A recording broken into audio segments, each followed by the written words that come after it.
Radio Classique, l'édito politique avec Le Figaro. Voilà, je le disais hier soir sur Twitter, et si c'était lui, David Lisnard est celui dont on parle le plus à droite actuellement. Il est invité de Radio Classique ce matin. Nous allons donc le rencontrer, partir à sa rencontre. Bonjour, bienvenue. Bonjour. Vous êtes le maire de Cannes. Cannes est une des villes les plus sinistrées à cause de la crise du Covid pour des raisons bien simples. C'est que c'est une étoile, Cannes, sur la Riviera, le Festival de Cannes, le MIP TV et tant d'autres manifestations que le monde entier nous envie et qui sont totalement à l'arrêt. Vous allez nous raconter ça dans un instant.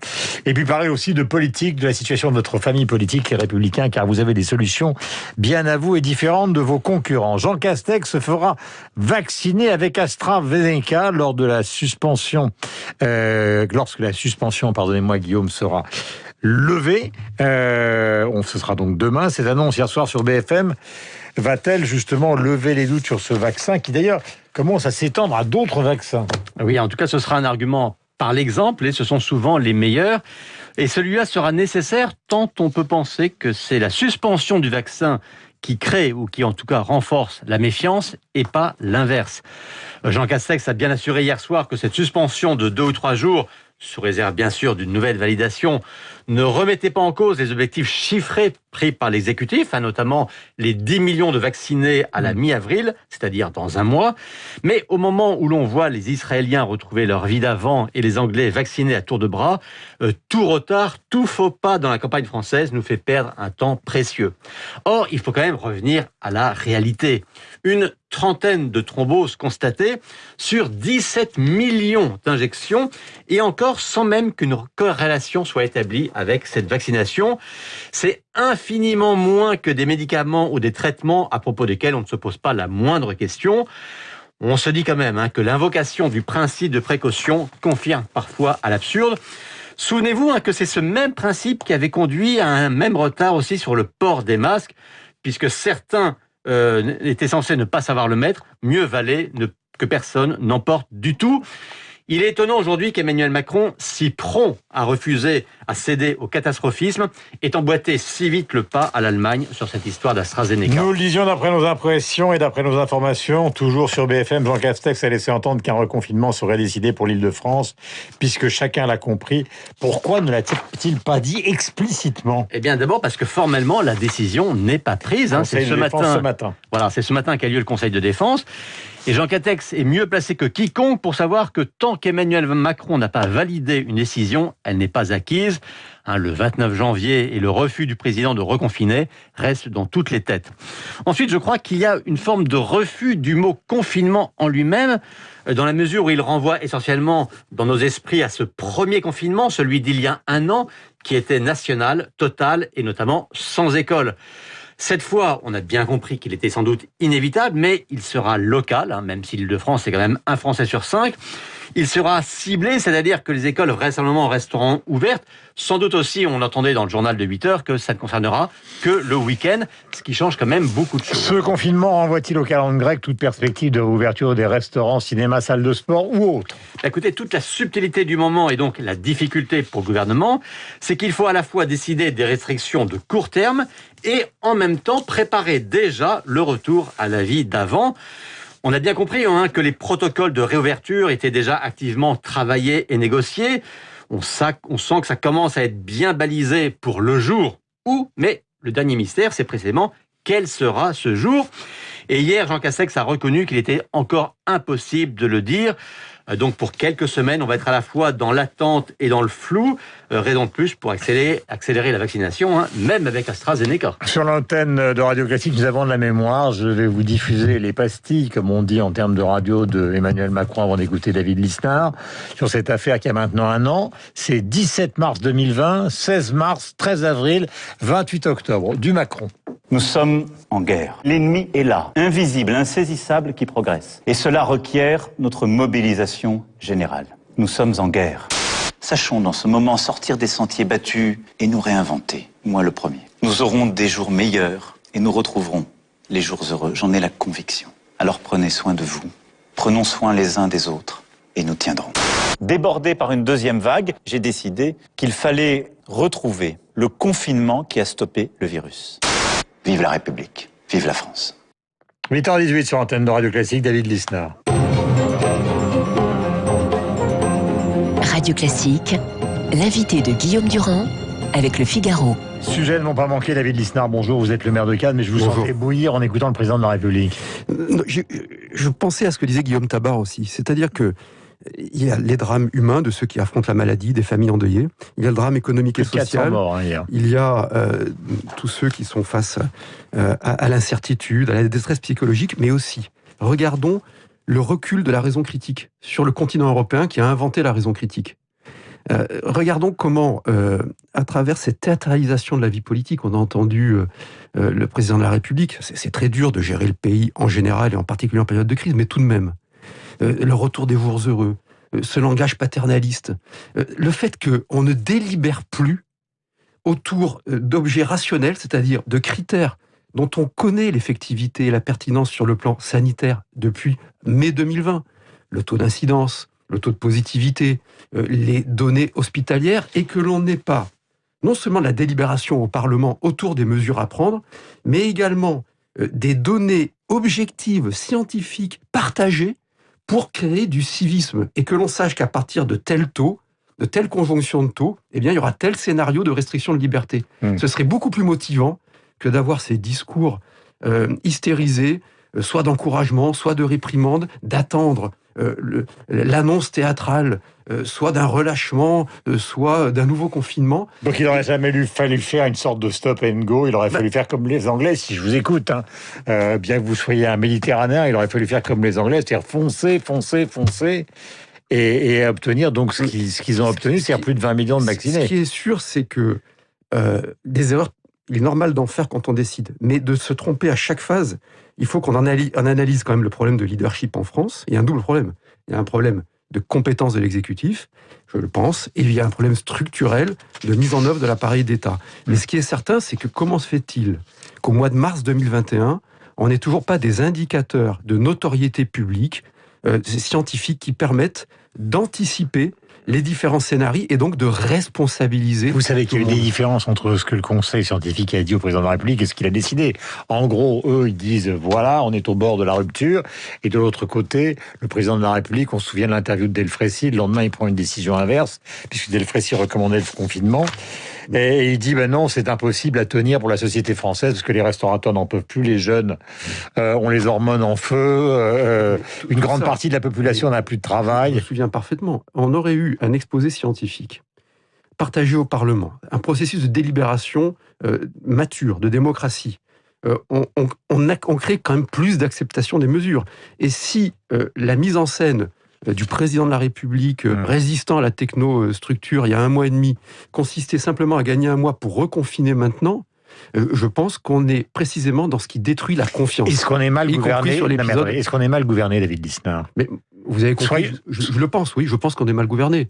Je pense qu'il y a des problèmes structurels qui font que la France, avec son record de prélèvements obligatoires, d'impôts et de charges de toute l'OCDE et son record de dépenses publiques et une dégradation parallèle de la qualité des services publics, a un problème structurel depuis 40 ans. Donc il y a un problème de gouvernement depuis une 40aine d'années, mais qu'aujourd'hui, on est au bout du conformisme technocratique et avec cette dialectique totalement mortifère entre un exécutif qui alimente le théâtre politique, qui crée de l'hystérie dans l'opinion, et en face, du coup, de la démagogie. C'est très compliqué.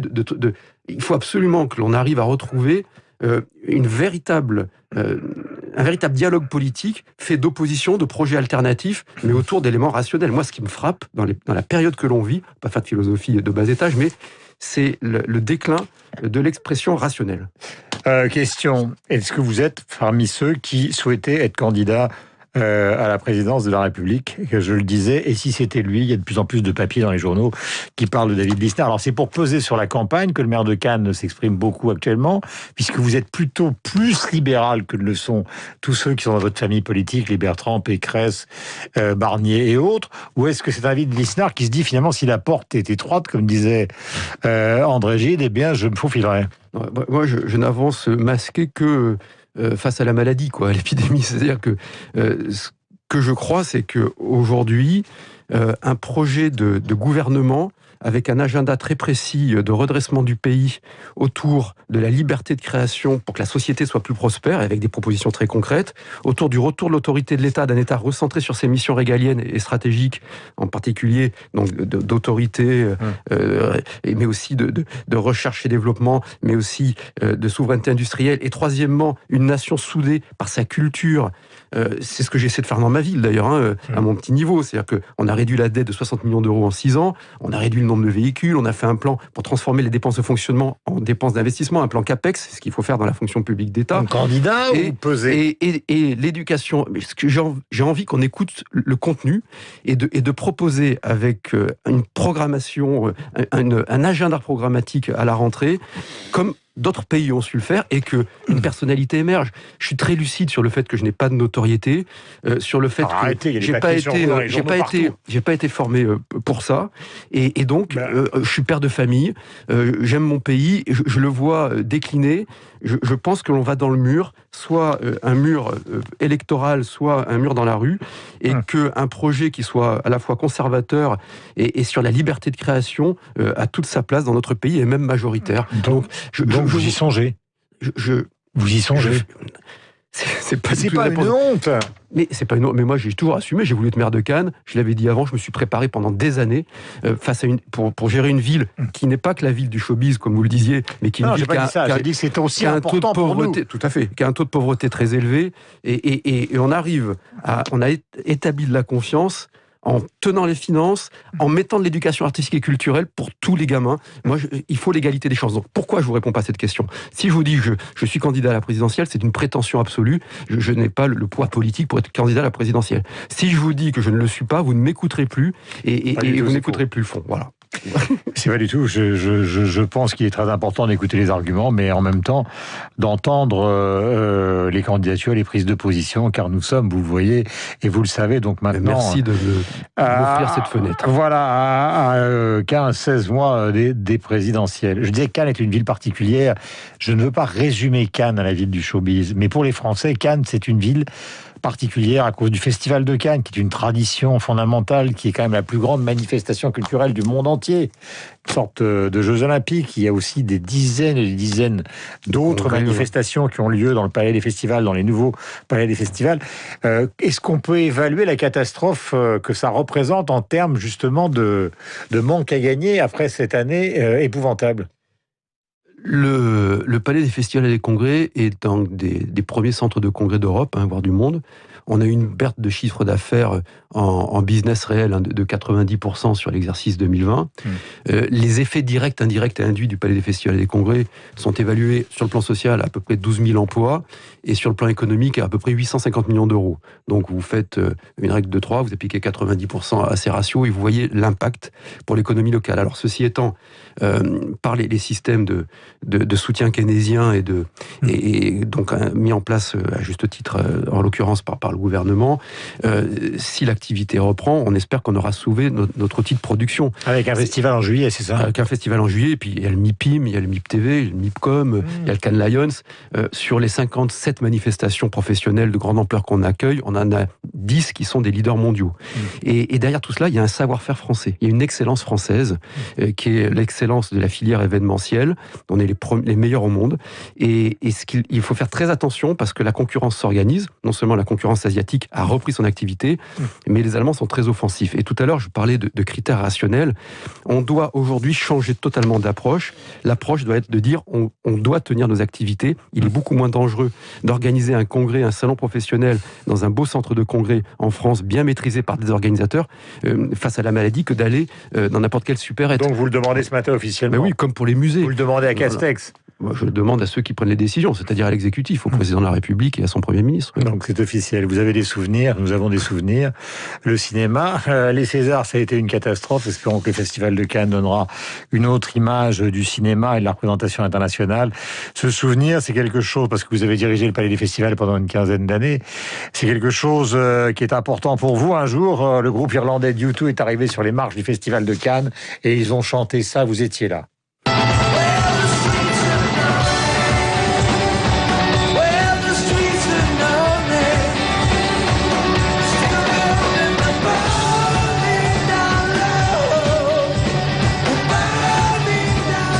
c'était en 2007 pour le 60e festival. Exactement, et j'ai accueilli Iggy Pop et les Stooges au démarche. Vous vous rendez compte quand même, à l'époque où Iggy Pop était vraiment une icône punk, quoi. Ouais. Et tant d'autres, les Stranglers et tant d'autres.